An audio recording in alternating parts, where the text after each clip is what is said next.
کہ کچھ عرصے کے لیے ان کو قید ہی کر دیں۔ اور ان کے ساتھ 2 اور جوان بھی داخل زندہ ہوئے۔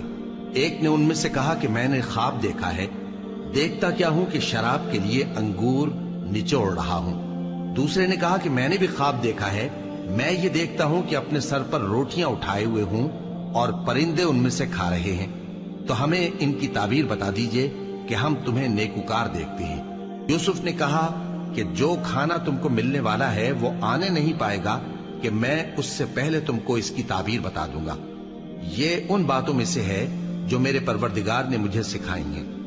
جو لوگ اللہ پر ایمان نہیں لاتے اور آخرت کا انکار کرتے ہیں، میں نے ان کا مذہب چھوڑ دیا ہے اور میں اپنے باپ دادا ابراہیم اور اسحاق اور یعقوب کے مذہب پر چلتا ہوں۔ ہمیں شایع نہیں ہے کہ کسی چیز کو اللہ کے ساتھ شریک بنائیں۔ یہ اللہ کا فضل ہے ہم پر بھی اور لوگوں پر بھی۔